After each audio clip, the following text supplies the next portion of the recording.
कुछ भी। हमने वजीर आजम से बात करी, हमने सोनिया गांधी जी से बात करी। सोनिया गांधी जी को उस हादसे की हमने तस्वीरें दिखाई तो उनके आंसू फूट पड़े और उन्होंने हाथ जोड़कर कहा कि ये तस्वीर मुझे मत दिखाओ, फौरन जाओ वजीर आजम से बात। अरे कहना क्या चाहते हो? I always said it was a false encounter and I still hold by that. Batla house encounter के ऊपर जो प्रश्न चिन्ह लगे, उन प्रश्न चिन्हों ने ये प्रश्न खड़ा किया कि क्या पुलिस जो बातें बोलती है और जो एनकाउंटर करती है और जो ब्लास्ट के बाद जो थ्योरीज देती है, क्या वो सारी सही हैं? और वो सही नहीं है, क्योंकि इन पे कई सारे प्रश्न चिन्ह लगे। और अगर वो सही नहीं है तो एक पूरी की पूरी कौम को इस तरह से वो करना ठीक नहीं है। और दूसरा, अब जो हिंदू संगठनों का इसमें हाथ निकल के आया, तो अब कम से कम, जैसे कल पूरा दिन जब मैं टीवी देख रहा था, तो अब ये एक स्टैंड लेने लगे हैं कि इसमें कोई कौम के लोग इन्वॉल्व हैं, ये बात करना बेमानी है। इस सज्जन को क्या तकलीफ है भाई? नमस्कार मित्रों, very good evening friends, Shekhar Mishra once again with you from Kanpur. और आज मीडिया के अंदर चारों तरफ बाटला हाउस से रिलेटेड खबर है। तो मेरा आज सभी, चाहे वो किसी भी पार्टी को बिलोंग करता हो, चाहे वो कांग्रेस पार्टी को बिलोंग करता हो, या चाहे समाजवादी पार्टी को बिलोंग करता हो, चाहे वो बसपा को बिलोंग करता है, चाहे वो आम आदमी पार्टी या ममता बनर्जी की पार्टी को बिलोंग करता हो, आज सभी आम जन से, सभी आम कार्यकर्ता जो इन पार्टीज़ के हैं, आज जो दिल्ली की साकेत कोर्ट ने जो निर्णय दिया है, आज वो व्यक्ति जिसके लिए ये सब पार्टी 2007 और 2008 से वोट बैंक की पॉलिटिक्स के चक्कर में एक आतंकवादी का साथ दे रहे थे, आज उन सभी पार्टियों को, कार्यकर्ताओं को ये सब चीज़ें समझने की ज़रूरत है। आज आपको ये सब चीज़ें बहुत गंभीरता के साथ समझनी चाहिए। ठीक है, हमारा कुछ स्वार्थ हो सकता है, मैं विधायक बनना चाहता हूँ, इतने सालों से संघर्ष कर रहा हूँ, मुझे सांसद बनना है, क्या ये देश से बढ़ के है क्या? कि व्यापार में समाजवादी पार्टी ने मेरी ये मदद करी या कांग्रेस ने मेरी ये मदद करी तो मैं व्यापार का साम्राज्य खड़ा कर लूँगा, कि ये ज़रूरी है क्या? आज जो चरित्र इन पार्टियों का दिख रहा था, वो सभी कार्यकर्ता, चाहे वो आम आदमी पार्टी के हों, चाहे कांग्रेस के हों, चाहे बसपा के हों, चाहे सपा के हों, चाहे ममता बनर्जी हों, यही ममता बनर्जी अमर सिंह जी के साथ में बाटला हाउस जाती हैं, बोलती हैं अगर ये बच्चे जिनको आतंकवाद के नाम पे फंसाया जा रहा है, अगर ये आतंकवादी निकले तो मैं सार्वजनिक जीवन से, राजनीति से संन्यास ले लूँगी। क्योंकि इन सभी नेताओं को ये लगता है कि हम भारतीय अपनी जीवन में छोटी छोटी बातों में इतना उलझे हुए हैं कि हमारी मेमोरी बहुत बहुत कम है। हम केवल अपनी दाल रोटी की व्यवस्था, अपने बच्चों की पढ़ाई में ही अपने जीवन का ज़्यादा समय देते हैं।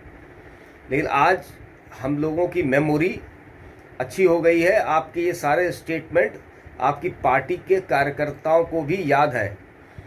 यही कांग्रेस पार्टी, यही सोनिया गांधी जी के सलमान खुर्शीद बोलते हैं, जब सोनिया गांधी जी को मालूम पड़ा ये तथाकथित आतंकवादी की मुठभेड़ फर्जी है और सोनिया गांधी को, गांधी जी के आंसू निकल आए।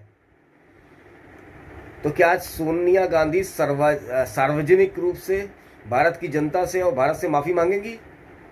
शायद नहीं मांगेंगी।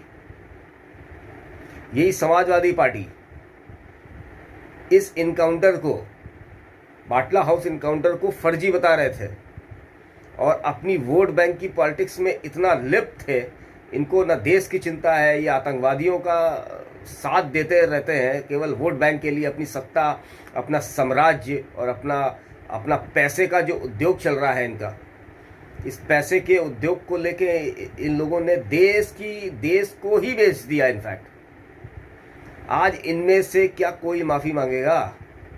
क्या सोनिया गांधी, जिनके आंसू निकल रहे थे इस आतंकवादी के लिए, क्या आज वो माफ़ी मांगेंगी? आज तो कोर्ट ने डिसाइड कर दिया।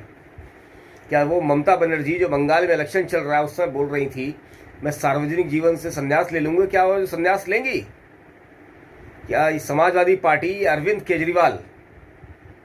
केजरीवाल आम आदमी पार्टी वाला, ये भी बाटला हाउस में उन आतंकवादियों के साथ में खड़ा हुआ था।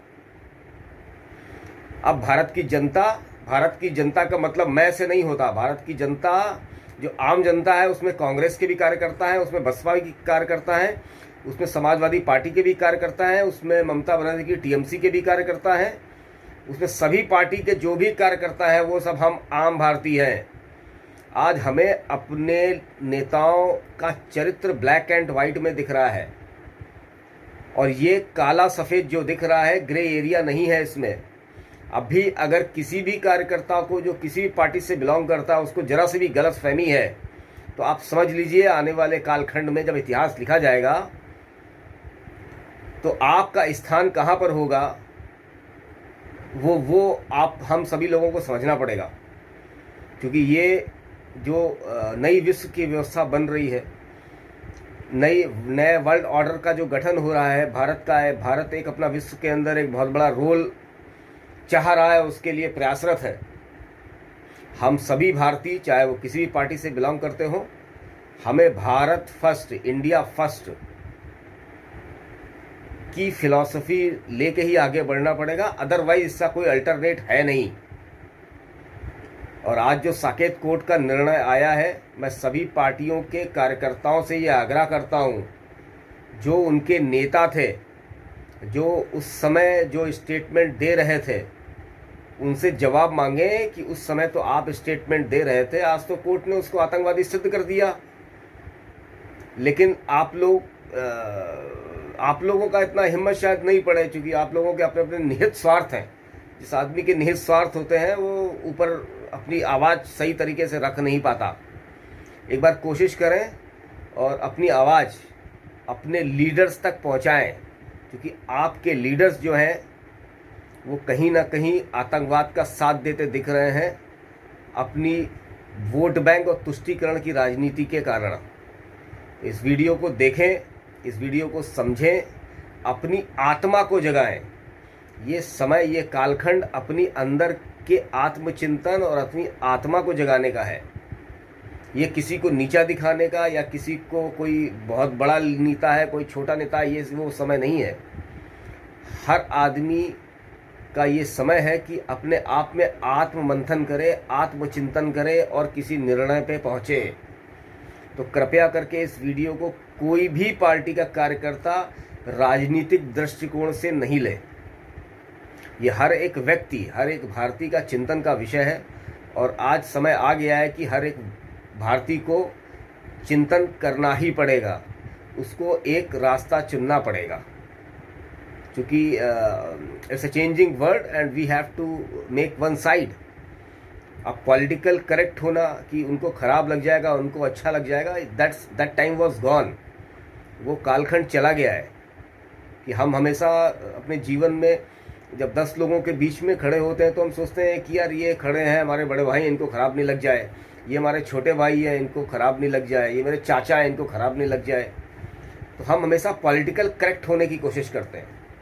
तो अब ये थोड़ा सा एटीट्यूड चेंज करना पड़ेगा, एक साइकोलॉजी चेंज करनी पड़ेगी, जो सच को सच बोलना पड़ेगा और झूठ को झूठ का स्थान दिखाना ही पड़ेगा। इसके अलावा मेरे ख्याल से कोई तरीका अभी है नहीं। तो आप लोग देखें, अगर ये वीडियो आपको अच्छा लगता हो तो और लोगों के साथ शेयर करें और इसको सब्सक्राइब करें। बहुत बहुत धन्यवाद आप सभी का। शुभ रात्रि। भारत माता की जय। जय हिंद।